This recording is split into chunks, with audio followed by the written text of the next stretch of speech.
Hello， 大家好，我是安娜。在西藏有一座神山叫冈仁波齐，据说在冈仁波齐转山1圈就可以洗掉一生的罪孽，转10圈呢就可以在500轮回中免受地狱之苦，那转300圈呢，今生就可以成佛了。神山冈仁波齐有许多神秘的传说，比如我们听说的香巴拉，还有地心入口、时光隧道。下面我就来讲一下西藏神山冈仁波齐。在西藏有4大神山，排名第1的神山叫冈仁波齐，藏文的意思是雪中瑰宝的意思，印度古梵文的意思是水晶。关于冈仁波齐有一个都市传说，据说2战时期希特勒派过2支探险队秘密前往西藏，第1次是为了探求雅利安人人种的起源，第2次是为了寻找一个名为香巴拉的神秘地方。这个地方也就是在冈仁波齐，据传说这里隐藏着地球的轴心。纳粹坚信如果把世界轴心转到相反的方向，就可以使时光倒流，让纳粹德国重回1939年，并改正所犯的一切错误，重新发动战争并取得胜利。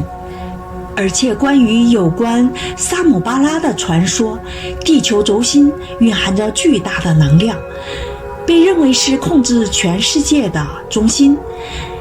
亲近过它的人不仅能够成为时间的主人，还能拥有神奇的力量，获得生物保护场，甚至可令人长生不老。虽然是都市传说，但是纳粹探险队确实去过西藏。至于说是不是去寻找香巴拉，那就不得而知。那么为什么会有这样的都市传说呢？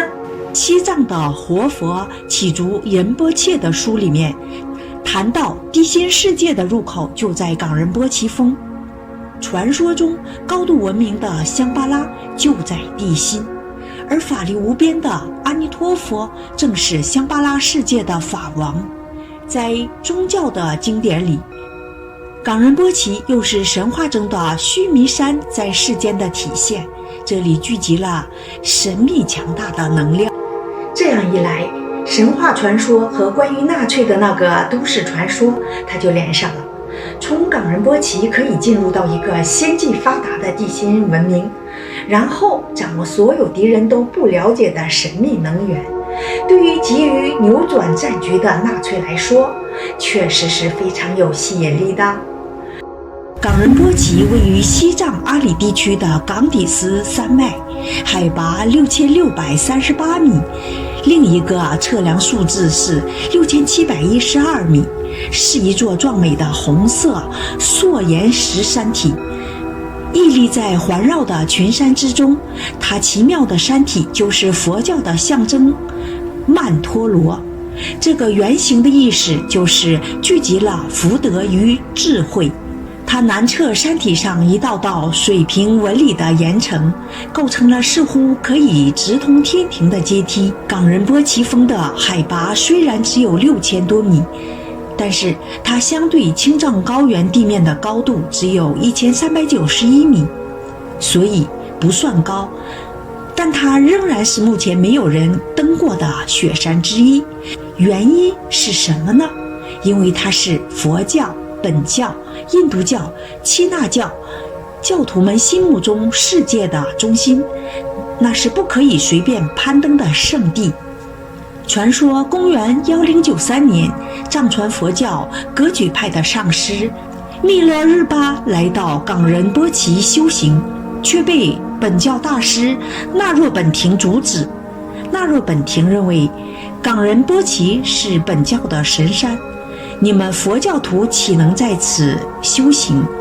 于是约定以斗法论胜败，谁赢了就听谁的，最先登上冈仁波齐山顶者为胜。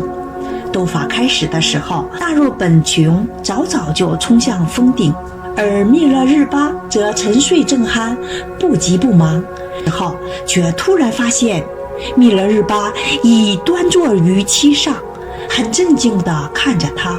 那若本琼大吃一惊，直接向后栽倒。现在冈仁波齐南坡那一道明显的深潮，据说就是那若本琼滑落的时候留下的。从此以后，本教神山就成了佛教修行者的圣地。冈仁波齐峰脚下的圣湖玛齐雍措，也是因为密勒日巴尊者在这里修行而得名。马旁雍措藏语的意思就是永恒不败的碧玉湖泊。在那以后，藏传佛教由垂死转向复兴，有如凤凰涅槃重生，而冈仁波齐也就成了藏传佛教徒心中的第一神山，也就是生命重新开始的始祖之地。20世纪，一位名叫麦克霍斯扬的英国探险家来到冈仁波齐，他听当地藏人说，附近存在一个300多年无人问津的鬼域。于是探险家的职业病发作，好奇心大起，就催促藏人赶紧带我过去看一看。在一片黄沙当中，他看到屹立着一个高高的土坡，在土坡顶上孤零零地耸立着宫殿和庙宇的废墟，在凛冽的寒风当中发出令人恐惧的怪叫。那这是什么呢？还有藏人告诉他，在山坡的边上还有一些洞穴，里面装满了干尸。在好奇心的驱使下，这位探险家就进入到洞穴里面，取到了第一手的资料。于是一个淡出人们视野长达350年之久的灿烂文明重新展现在世人面前。考古学家们后来从洞穴当中找到了一位葡萄牙跛教士留下的文字记录，这个记录讲述了一个至今没有办法解开的谜团，就是曾经在冈仁波齐山脚下有一个古格王国，拥有10万居民，但是这个王国连同他的居民们在一夜之间突然间神秘地蒸发了，从此销声匿迹，在历史当中再没有关于他们的记载。那么这个古格王国究竟是个什么样的来历呢？公元838年，那个时候的西藏是吐蕃的一部分。帕拉王朝吐蕃，那可是当时令中亚闻风丧胆的名字，是大名鼎鼎的强国。一个名叫朗达玛的吐蕃王子在大臣拥护下继位，成了吐蕃帝国最后一任占卜，也就是国王。朗达玛是一个昏聩的君主，他纵情声色，特别热衷打猎。上位2年之后，他就和大臣推出政令，禁止佛教，强制推崇西藏本土的本教。佛寺于是被拆毁，佛像也被毁，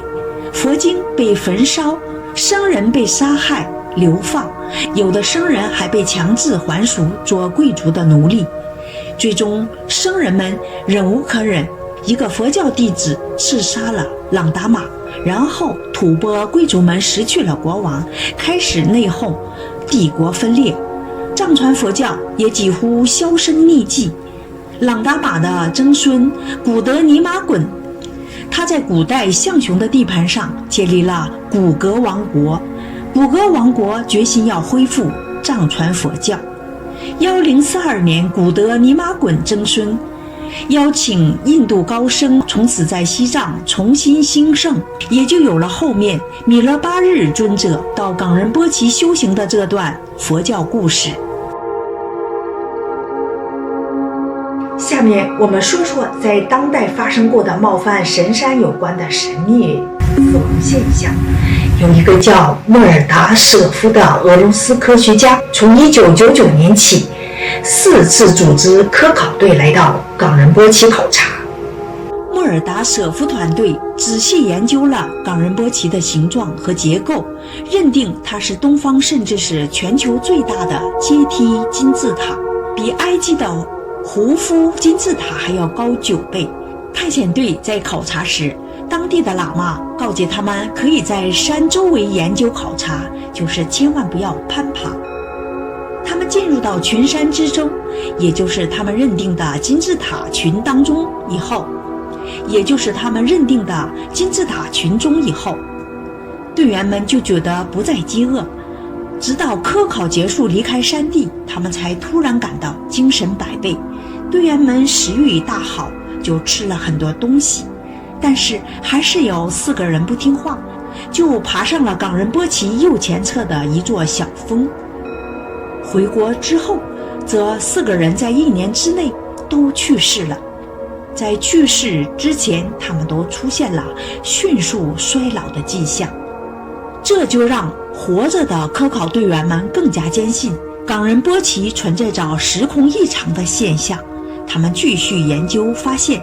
埃及的狮身人面像居然面对着冈仁波齐峰。那么冈仁波齐峰下面真有地心世界吗？2015年有一本名叫《萨勒德》的杂志报道，中国、美国和加拿大的科考队经过长时间的研究，发现藏高原的地下存在着巨大的空洞。仅在阿尔玛青山，西藏神山之一，黄河的源头，仅这一座山下面的空洞面积就达10万到15万平方公里。科学家利用2007年到2011年277次东亚地震资料，绘制出了青藏高原的地上和地下3维模型。他们利用电磁学和地震波测试发现，水分存在于空洞的岩层中，甚至推断有地下海洋的存在。所有青藏高原这么看起来更像是一个悬空悬浮的房屋。他们还发现，